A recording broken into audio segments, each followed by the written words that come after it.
Hello class 10th students. जैसा आपको याद ही होगा, हमने डेवलपमेंट चैप्टर इकोनॉमिक्स में स्टार्ट कर लिया था और आज हम एक नया topic income and other criteria पढ़ेंगे। चलिए देखते हैं इसमें क्या क्या बातें हैं जो हम सीखेंगे। When we look at individual aspiration and goals, we find that people not only think of better income but also have goals such as security, respect for others, equal treatment, freedom etcetera in mind.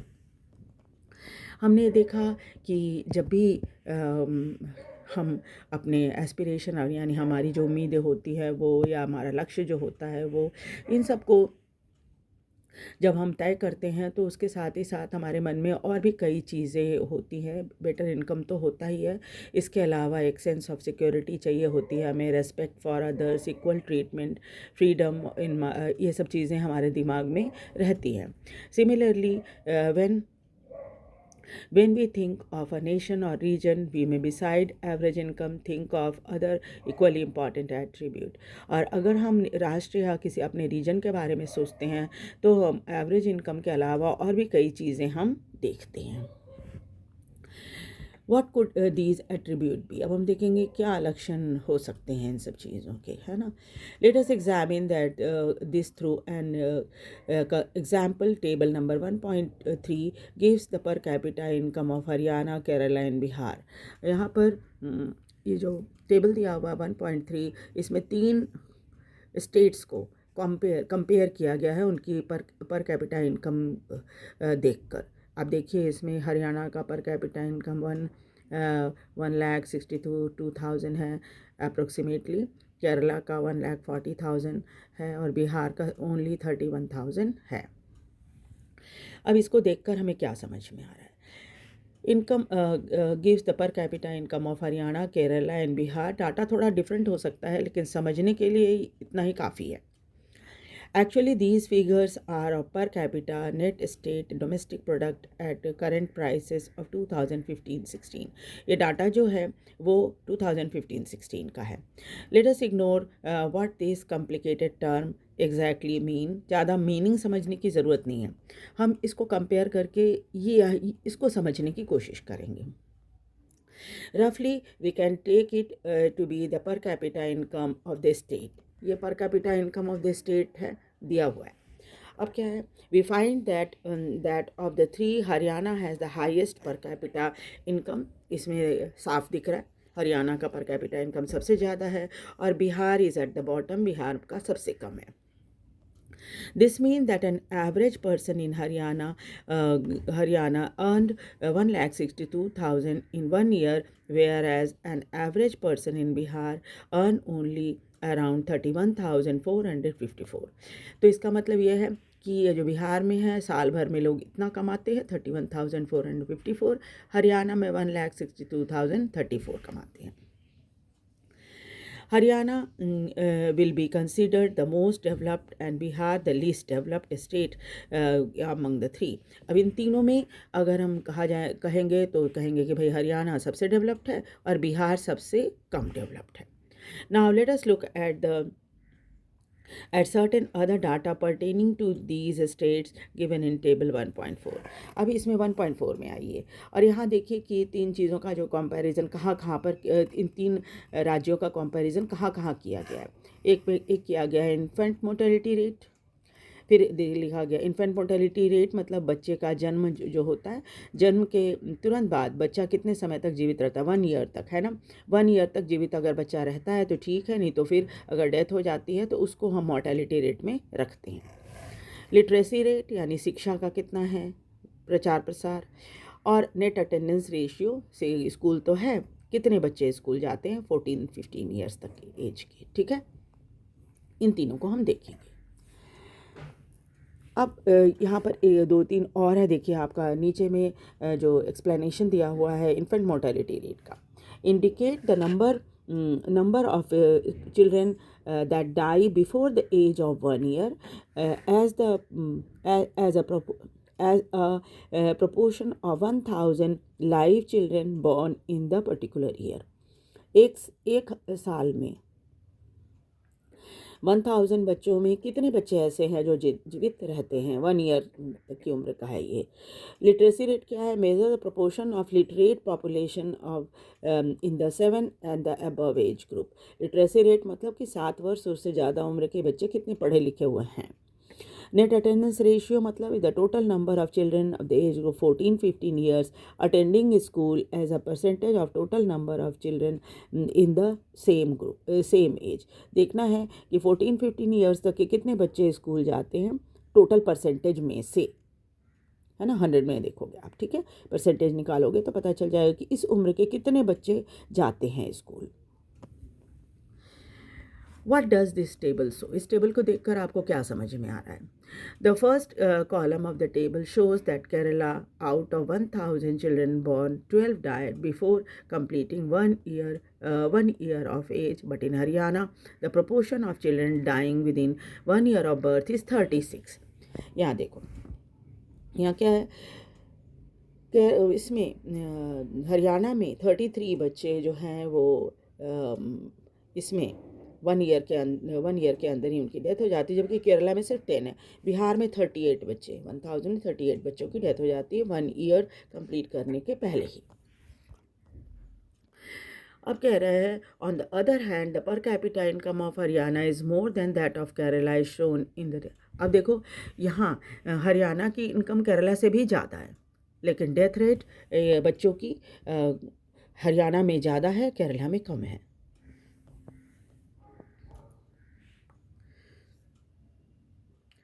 Just think of how dear you are to your parents. Think of how everyone is so happy when a child is born. अब देखिए आप अपने माता पिता के लिए कितने कीमती हैं।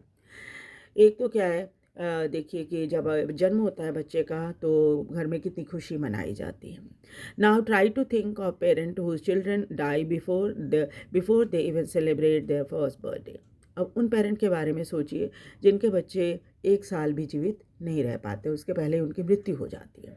How painful it must be to these parent. कितने तकलीफ देह होता होगा इन पेरेंट के लिए।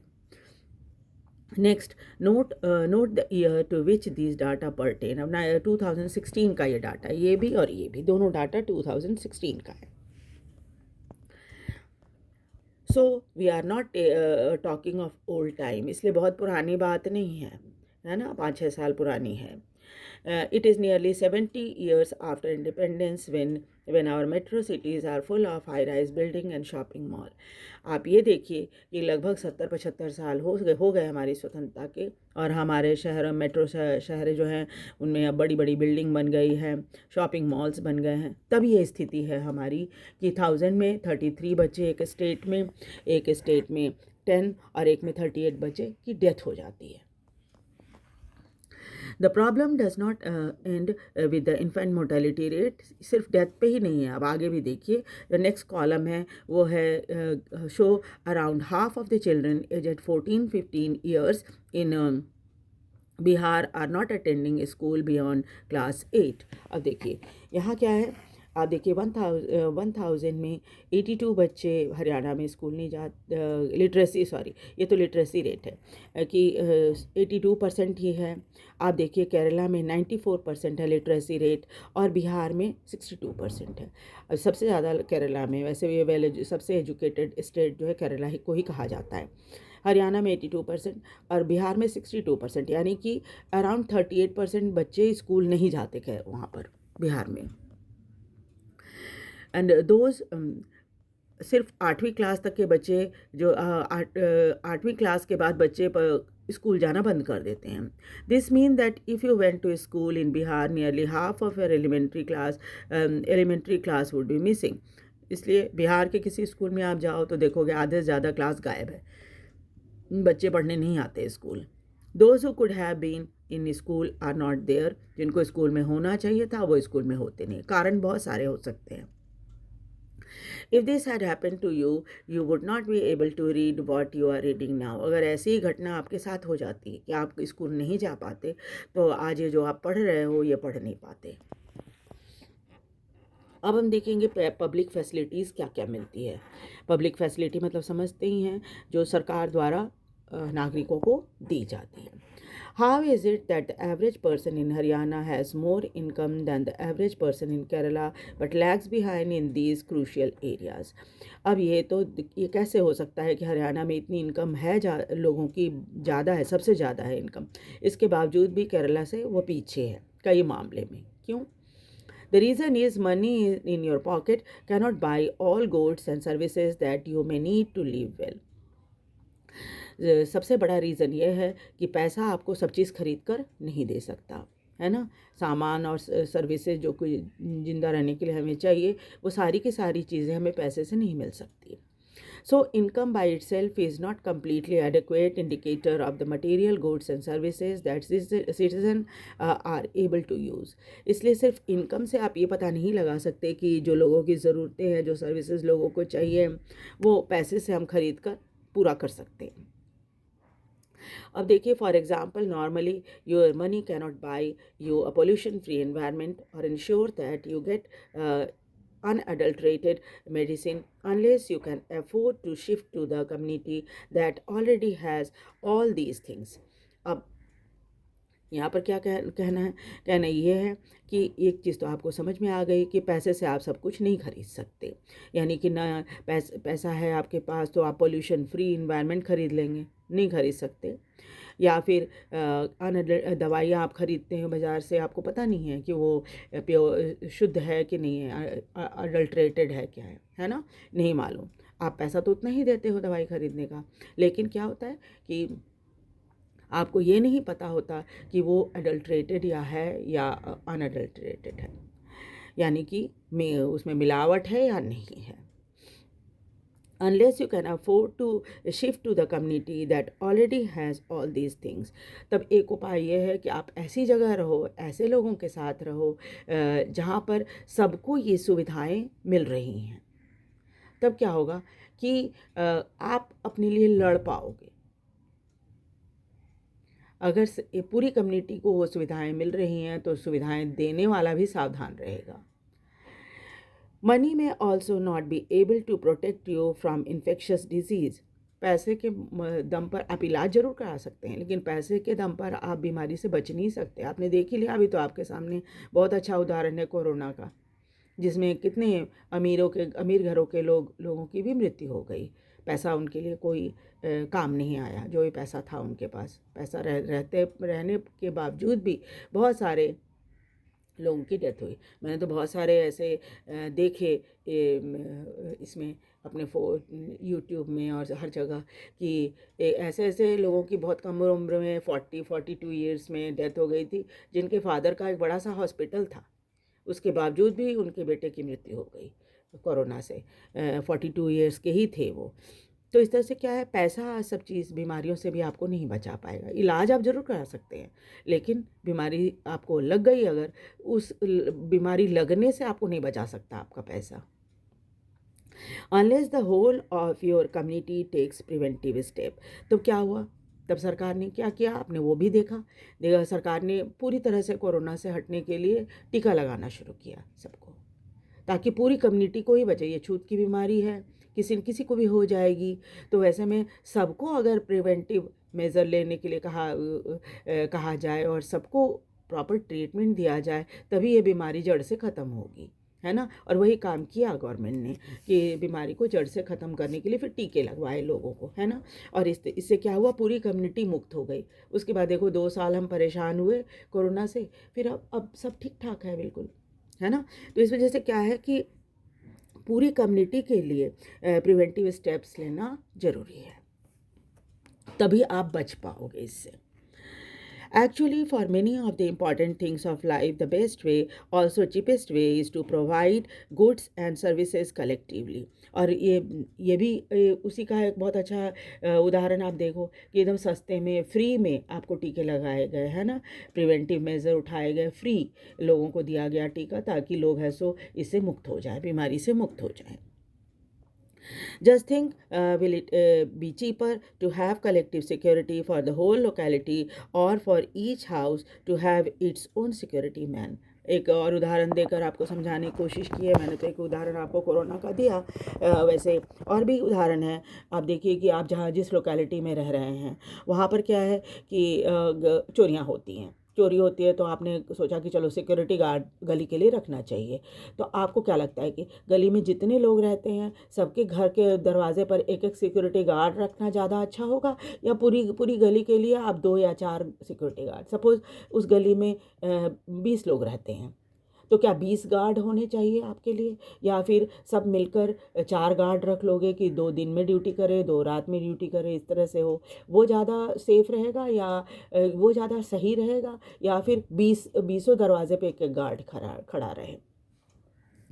तो क्या है कि what if no one other than you in your village or locality interested in studying? उसी तरह से एक उदाहरण तो मैंने ये बोला कि आप कहोगे कि नहीं नहीं, 4 गार्ड ही बहुत है गली के लिए, छोटी सी तो गली है, 20 ही मकान है, तो चलिए हम 4 गार्ड से काम चला लेंगे, 2 दिन में ड्यूटी करेगा, 2 रात में करेगा, है ना? उसी तरह से क्या है, स्कूल अगर आप पढ़ना है, स्कूल जाना है, तो एक बच्चे के लिए तो स्कूल सरकार नहीं खोलेगी, पूरी लोकेलिटी को देखेगी भाई कितने बच्चे हैं जिनको स्कूल जाना है।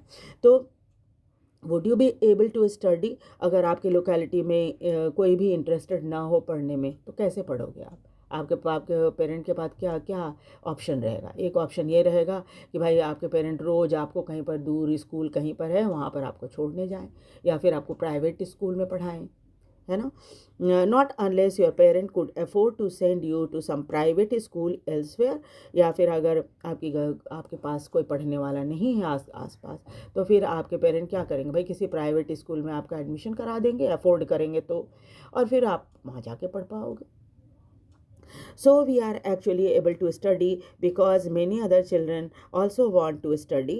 ऐसा नहीं है कि आप पढ़ना चाह रहे हैं तो बाकी बच्चे नहीं पढ़ना चाहते, वो भी पढ़ना चाहते हैं, लेकिन उनकी मजबूरी है कि उनके पेरेंट अफोर्ड नहीं कर सकते दूर ले जाकर प्राइवेट स्कूल में बच्चों को पढ़ाने का, तो उनकी पढ़ाई की इच्छा कैसे पूरी होगी? And because many people believe that the government should open a school and provide other facility so that all children have chance to study, तब क्या है, लोग यही सरकार से एक्सपेक्ट करेंगे कि सरकार एक सरकारी स्कूल यहाँ पर खोल दे, ताकि सभी बच्चे जो कि जिनके पेरेंट अफोर्ड नहीं कर सकते प्राइवेट स्कूल में बच्चों को पढ़ाना, वो सब के सब बच्चे सरकारी स्कूल में जाकर पढ़ सकें।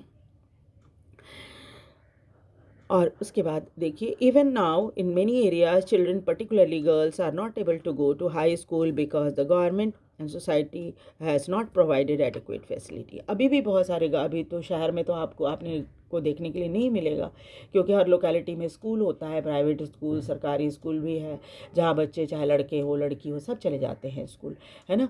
लेकिन बहुत जगह ऐसी हैं तो गवर्नमेंट स्कूल नहीं खोल पाई है कि गर्ल्स के लिए सेपरेट स्कूल खोला जाए, है ना? तो वैसे में क्या है, बहुत सारी लड़कियां जो हैं अभी भी दूर दराज के इलाकों में जो रहती हैं उनको ये सुविधा नहीं मिल पाई। कुछ 8वीं या 10वीं क्लास तक पढ़ने के बाद उनकी पढ़ाई छूट जाती है, क्योंकि वो दूर दूर तक नहीं जा पाती हायर सेकेंडरी में पढ़ने के लिए। और इसलिए सरकार को चाहिए कि ऐसी सुविधाएं दे समाज में, जिससे सबको बराबर फैसिलिटी मिले और सब है सो स्कूल जाकर पढ़ पाएँ। बच्चे जो पढ़ना चाहते हैं वो, चाहे लड़के हो या लड़कियां हों, ठीक है? तो इस तरह से क्या है कि ये सब काम गवर्नमेंट का होता है। Kerala has a low infant mortality rate because it has adequate provision of basic health and education facility. Kerala में इन्फेंट मोर्टेलिटी रेट क्यों कम है? इसलिए कम है कि लोग वहाँ पढ़े लिखे हैं, समझदार हैं, किसी भी बीमार होने पर उनको पता है वो कहाँ ले जाना चाहिए इलाज कराने के लिए, है ना? और वहाँ पर सुविधाएं भी है, हेल्थ की भी और एजुकेशन की भी। Similarly in the states like public distribution system PDF function well, health and nutrition status of people of such a state certainly likely to be better. कई स्टेट ऐसे हैं जहाँ पर पब्लिक डिस्ट्रीब्यूशन सिस्टम बहुत अच्छा है। PDS सिस्टम जो है, जिसमें आप राशन की दुकान में जाते हो और राशन कार्ड लेकर और आपको वहाँ से अनाज मिलता है। तो यहाँ पर हेल्थ एंड न्यूट्रिशन स्टेटस लोगों की बहुत अच्छी है, क्योंकि भाई आपको कम से कम हर महीने इतना तो अनाज मिल जाता है कि आप नमक रोटी या साधारण खाना खा सको, है ना? सस्ते में मिल जाता है अनाज। तो इस वजह से स्वाभाविक है वहाँ के लोगों की हेल्थ फैसिलिटी ज़्यादा अच्छी होगी। उसके बाद और भी बहुत सारे डाटा हैं जिनके बारे में आपको जानकारी होना चाहिए, एक्टिविटी और ह्यूमन डेवलपमेंट रिपोर्ट। इसके साथ ही आगे भी चैप्टर में हम कई चीज़ें देखेंगे। Isn't it surprising that a small country in our neighborhood, Sri Lanka, is much ahead of India in every respect, and big country like ours has such a low rank in the world?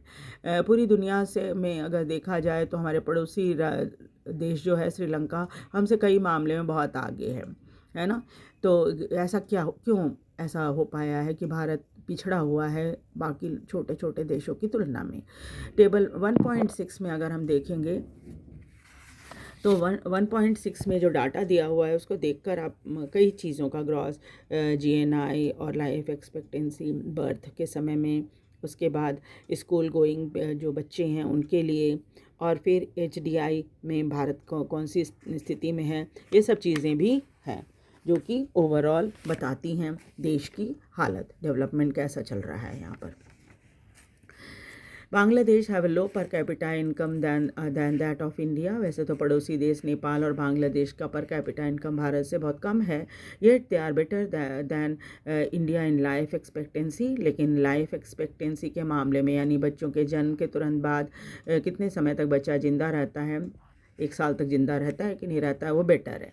Many improvements have been suggested in calculating HDI, and many new components have been added to the Human Development Report. बहुत सारे नए component जोड़े गए हैं HDI calculate करने में, जिसमें देखिए but prefixing human to development, it has made it very clear that that what is important in development is what is happening to the citizen of the country. development के साथ साथ लोगों के साथ या नागरिकों के साथ उस देश के अंदर क्या हो रहा है ये भी important है।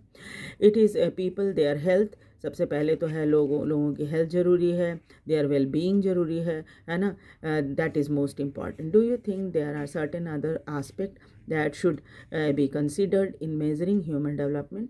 आप अगर चाहें तो इसमें और भी कुछ नए पॉइंट जोड़ सकते हैं कि ह्यूमन डेवलपमेंट में ये सब चीज़ें बहुत ज़रूरी हैं। एक टॉपिक जो है यहाँ पर ह्यूमन डेवलपमेंट का, इसको हम डिस्कस करेंगे कल। और आपको वीडियो कैसा लगा, लाइक और सब्सक्राइब भी करिए और इसको शेयर भी कीजिए। और साथ ही साथ अपनी अगर कोई पर टॉपिक नहीं समझ में आ रहा है तो आप मुझे बता सकते हैं, मैं दोबारा से उसको समझाने की कोशिश करूँगी। इस डाटा को भी कल हम डिटेल में ज़्यादा पढ़ेंगे, आगे पढ़ेंगे। ठीक है, थैंक यू वेरी मच।